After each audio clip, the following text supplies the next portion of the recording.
Hi, I'm John Rehorn. I'm Petrox5 on YouTube, and I'm taking the bold journey into adding to the pool of thought out there, the exciting pool of thought, I think, of the group who are discovering that there are things happening, exciting, good things happening out there in our world, in our reality, that some of us are sort of the vanguard for spreading it to the people who may not have the time or sensitivity to download themselves.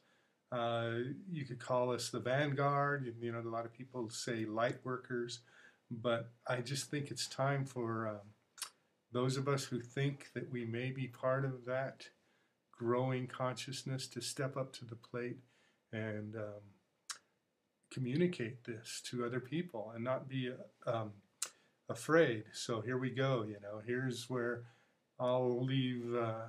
I'll post this on YouTube, and people will leave, you know, some great comments, and then some people will think, you know, I'm nuts, or they'll be insulted or offended and leave nasty comments. And so I'm going to have to be strong myself to, you know, keep doing this and get the message out. But I feel strongly, for some reason, that it's time for us to communicate with each other and talk about what we are perceiving. So the question is, are you a light worker? Are you part of the vanguard? You know, look at me. I'm just this ordinary guy, 51 years old, living in Southwest Colorado.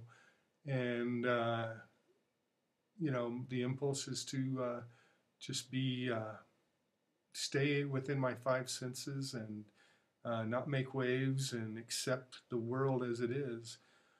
Except that I'm just realizing that the world is changing right under our very feet.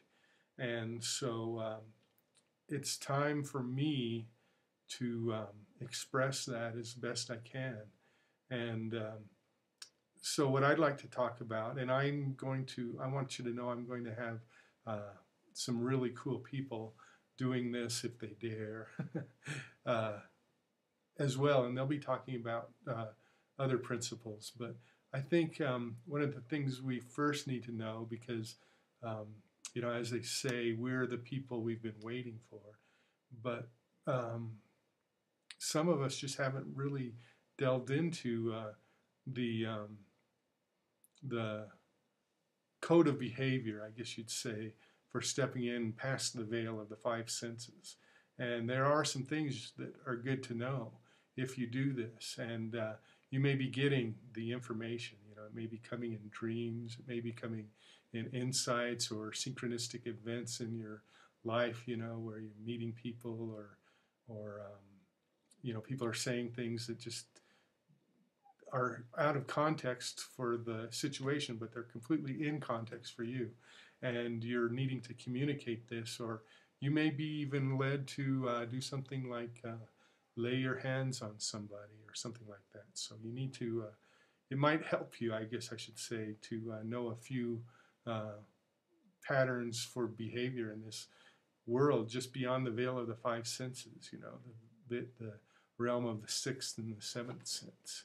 And let me give credit to Monty for that. I've known about the sixth sense, but Monty talks about the seventh sense as well, and hopefully she'll come on and talk to you about that. But let me talk about some of those basics. You know, number one is you shouldn't do anything as far as sending energy,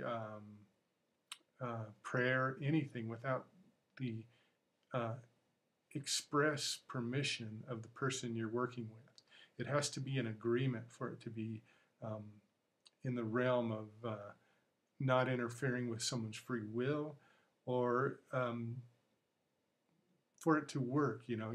Some people may not want your interference, so to speak, or they may not want to even be aware or be made aware of energy that might be available to them. So you need to communicate what your intentions are and make sure that they're in agreement with that. It's very important once you move into these other realms that you respect people's free will and you respect the world that they've created for themselves at the moment. And you can stretch those boundaries, but you don't want to break any boundaries for anybody. So that's very important. We won't make any friends by pushing them off the cliff, so to speak. So watch out for that. Another thing that I think is really important is to realize the truth that there is no separation between you and Source.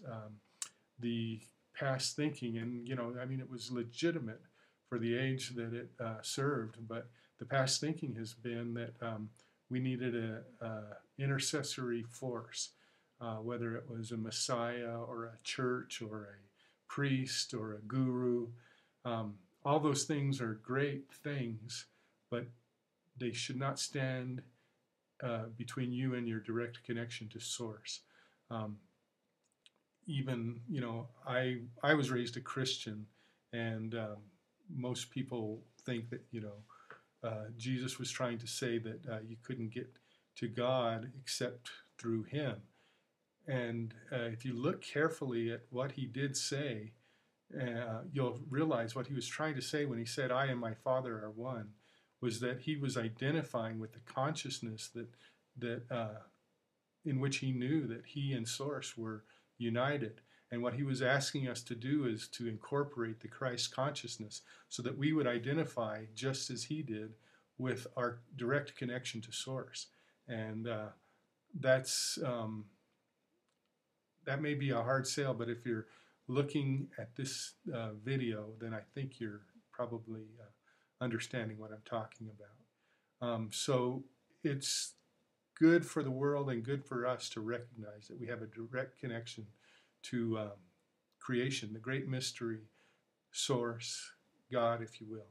The other thing I wanted to talk about is the idea, the aberrant idea, it's wrong, the wrong thinking idea that we have dominion over the earth and its animals. We do not have dominion over the earth. To exploit and pillage the resources of the earth is something that's got to stop. I mean, we need to harvest resources for our survival and safety and to a degree comfort, but for our greed and for our ridiculous version of comfort, we've got to stop that. The earth, and these are things you guys probably already know, the earth is crying out for us to stop. And the earth is saying stop or else, basically. So we've got to stop that behavior, or that, just get rid of the concept that we have dominion over the earth. The earth is a conscious entity itself, and we are resources of it, not any other way around. That's the truth, and we need to embody that, and we need to spread that message as part of our work. And so those are just a few thoughts I have about some of the basics of entering that the realm of the sixth and seventh senses. But if you're just brave enough to step out there into it and change your perspective, you're going to see changes in the world, and we need to make those changes. Give me comments and post videos. I'll put them on my channel if they're respectful and thoughtful, and let's start a conversation, or I should say I'm joining the conversation that's already there on YouTube, and I hope I get to talk to you more, and I hope you get to meet some of my friends who have some unique Southwest Colorado ideas. Take care, and thanks for listening.